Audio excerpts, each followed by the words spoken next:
Hey guys, this is Jerry Brewer of East Bay Hitting Instruction, and today I want to put a little video together about the rear hip and in terms of its rotation. Really the motivation behind this is I had a conversation with the hitting coach I really like a few weeks ago, and I thought, hey, why not just turn this into a video?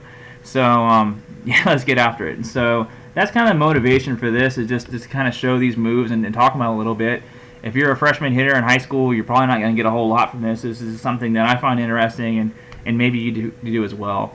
So going through this, we're going to define some hip articulations, and basically in terms of rotation. And a concept that I like to talk about that I got from the PRI folks is hip function, basically the leg working on the pelvis, or the pelvis working on the leg, kind of top on bottom, or bottom on top. And so I found that really interesting. I find it really helpful. And so if you have more of that, or if you want to see more examples of these articulations and help going through them, I really recommend their course, PRA Integration for Baseball. It really helped me a lot, and I'm going to be taking a lot from what I learned basically in this video.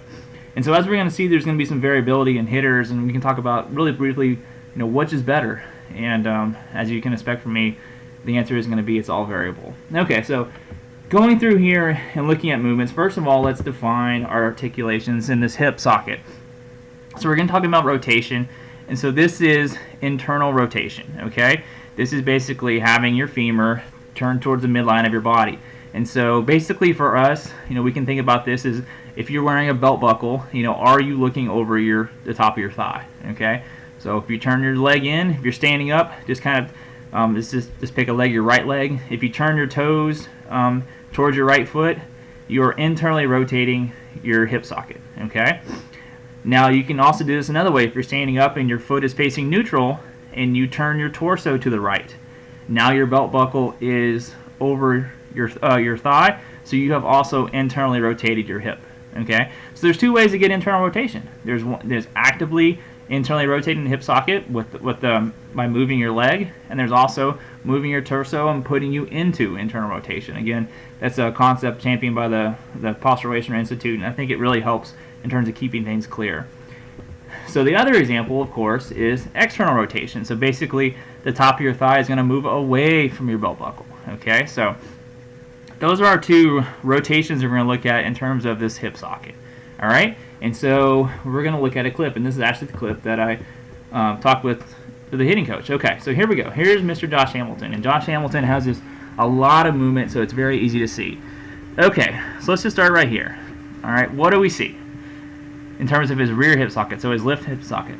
We can see that his belt buckle is pointing kind of over his left thigh. All right, so he's got some internal rotation going on right here. His left hip socket is entering internal rotation. And so from there, he's going to turn this whole pelvis this way, okay? So this is kind of a top acting on bottom movement right here, okay? So from here, we can really see his belt buckle is really pointing towards the catcher. So he's really looking over that thigh bone. He's got a lot of internal rotation right here. Okay, so this is his first movement. He's kind of moved the whole thing sideways and really got into a lot of internal rotation. And so what's really neat about Josh Hamilton is that you hear a lot of coaches say, really press this rear knee towards the ground or whatever.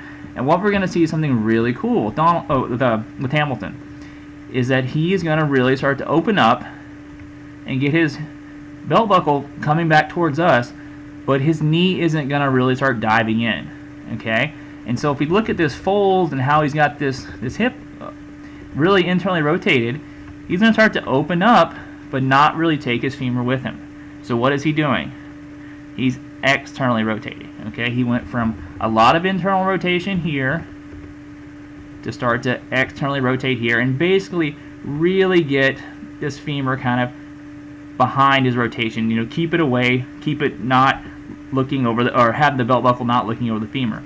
And what that's going to do, if I can erase this first one, is to really allow him to really drive force through here and into the ground a long time, okay? So as he does this, you can see it takes an awful long time for that rear heel to come up off the ground. Why?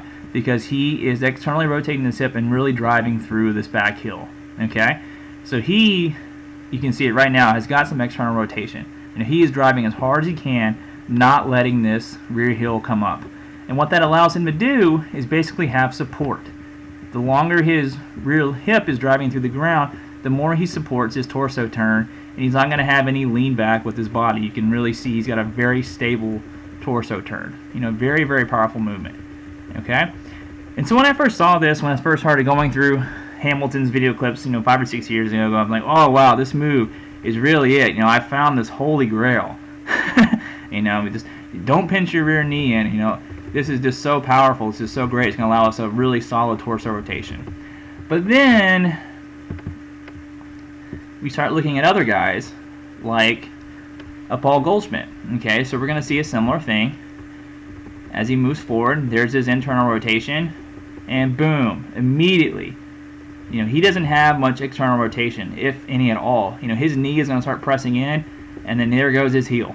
You know, it's just, he's diving into IR very, very quickly. You know, you can see right here, I'll pull them up side by side for you guys. Do-do-do-do, do-do-do-do.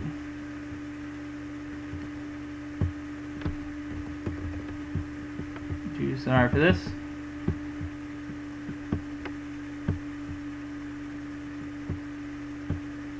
You can really see up on the left, even at a deeper point, even with a narrower stance and a deeper, an earlier part in the swing, you know, Goldschmidt's really got this heel coming off the ground. Why? Because he's really getting this rear knee in. You can see his rear knee is already past his hip. I mean, he's really internally rotating that hip. He has a lot less external rotation of that hip socket. Okay, so these guys are doing something, you know, quite a bit different. I mean, they really are.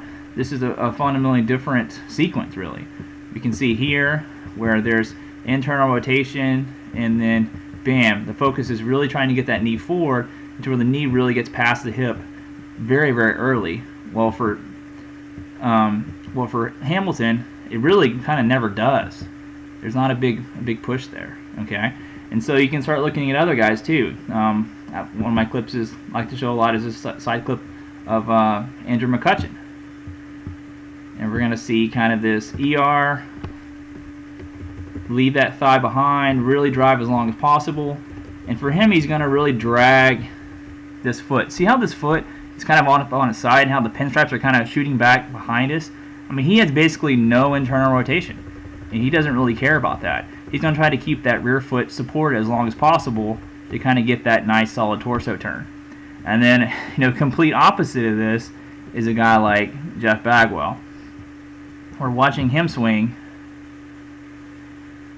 and he's going to get into IR here and then just blast into IR. So he has absolutely no external rotation. You can see how his foot kind of blasts out behind him because of that. He doesn't really have that support of, say, like a Hamilton. Just boom, right into. You can see how early in his swing that rear heel is really off the ground. Okay, so which is better? To be completely honest with you, it's a function of a lot of things. It's a function of your stride length. You know, if you have a really long stride, you know, diving into IR really early is going to cause you some tip backwards. But besides that, man, you know, I personally like the Josh Hamilton move better. I still, even though I don't think it's a holy grail anymore, I still think it's a really cool move. I think it's a really powerful move. But I'm certainly not going to walk up to Jeff Bagwell and say, hey, man, you would have hit another 100 home runs if you would have done this different move. So it's pretty hard to say. To be honest with you, you know, we look at this. A lot of guys would just kind of sweep this under the style and say, oh, this is a different style. And I don't really agree with that. I think this is a fundamentally different sequence and different power sources of the lower body. So there's a lot of variability here. And so you got to figure out what's right for you. And, you know, honestly, if you think about it, with all this variability among these hitters, it kind of makes you wonder, how important is the lower body? But that's a question for another day. So anyway, I wanted just to show you guys this hip IR, ER dance, and hope you enjoyed it, and keep things in context. Everything's variable.